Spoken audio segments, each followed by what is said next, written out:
Hello YouTube, Arrow Assassin here today, and welcome to a balanced druid PvP guide. So this has been requested for a while, and I promised somebody I would do this week.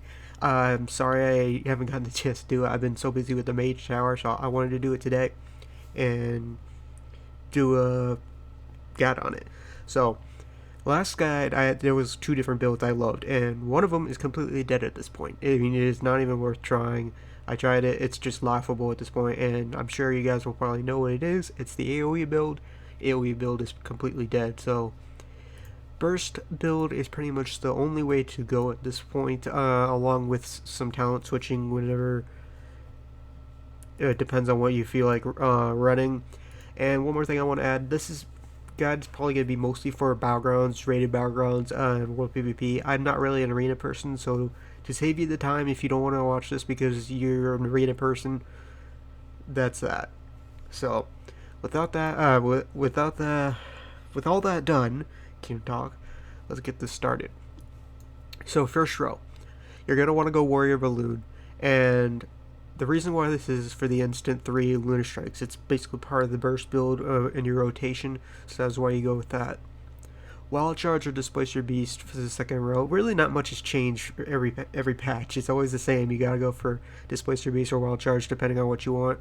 Renewal, I just don't feel like it's ever worth it. Guardian Infinity for if you have maybe pocket heals, or definitely for rated battlegrounds, I would go with Guardian Infinity, especially now that they nerfed our survival with the recent hotfix. So I would go with that. I just like Resto Infinity, that's why I run that. But rated battlegrounds for sure, Guardian Infinity, hands down, because you're always going to have healers with you.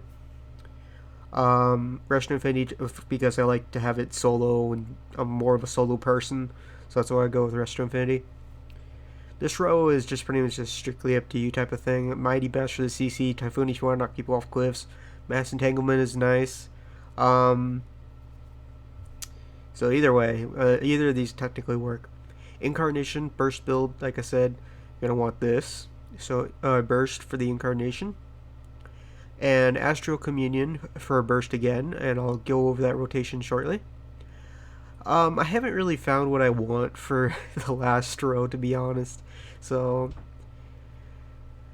because I don't really care for the last row, so it's really up to you for, I guess, this row. Maybe, I guess, Nature's Balance now that Starfall is pretty much garbage. Gladiator's Medallion for this trinket. Haste, because you're obviously going to cast faster to get the burst and all that. I still take Celestial Guardian even though it got nerfed. The extra healing when you sit in bear form when healers heal you is nice, but Iron Feather Armor is actually not that bad as well because of all the melee, I guess, so really depends. I bounce between both work. Again, for the burst build, you're going to want Eclipse, so that is why you're going to take this, because lower cooldown on the burst, so you can burst the target over and over. This row is kind of another up to you type of thing. I like Dying Stars just in case people dispel, so that's why I went with that. Moonkin Aura is actually pretty nice too. I actually see a lot more Boomkins running that lately. It's also one of my favorites, so you can give that a shot as well. I actually might start using that more often myself, to be honest. Alright, the last row. Personally, out of all of these, Deep Roots is my favorite, hands down. It is just the best out of all of them, in my opinion. But for rated battlegrounds and all that, I suggest you probably run Cyclone, because you're probably going to need it to CC. But for random battlegrounds, world PvP, I feel like you should run one of these too.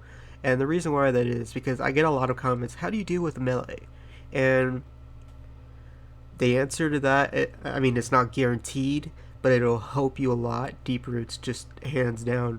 And I get a lot of comments about Demon Hunters, and yeah, they have the Reflect to get off the roots, but I'm about 50-50 with Demon Hunters as Boomkin. I mean, I honestly hate Reds more than Demon Hunters, that's just me personally, but Deep Roots I just feel like is the way to go for melee. It's just overall awesome.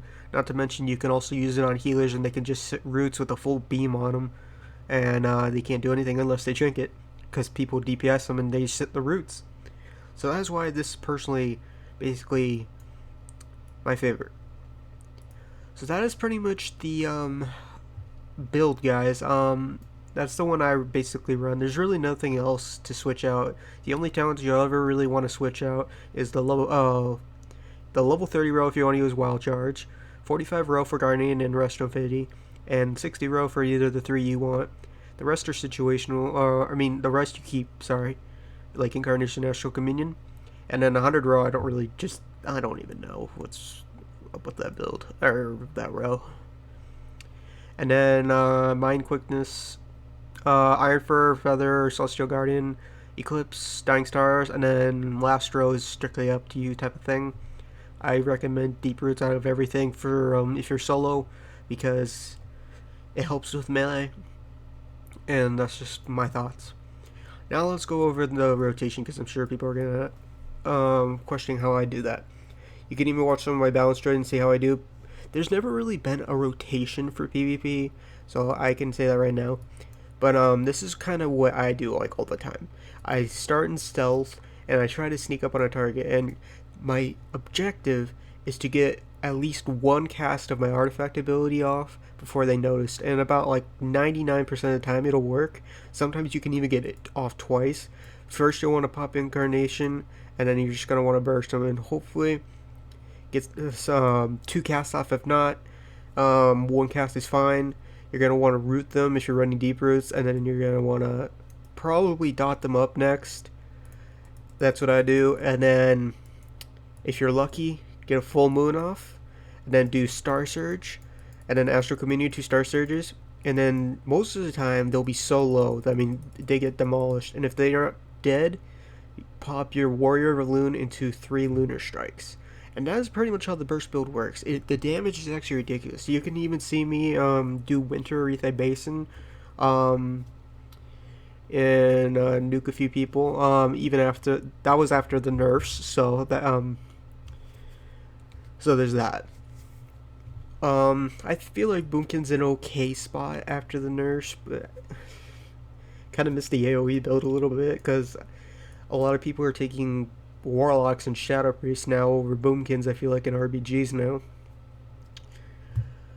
But anyways, guys, I hope this ends up helping you guys. I still love Boomkin. I still think it's fun.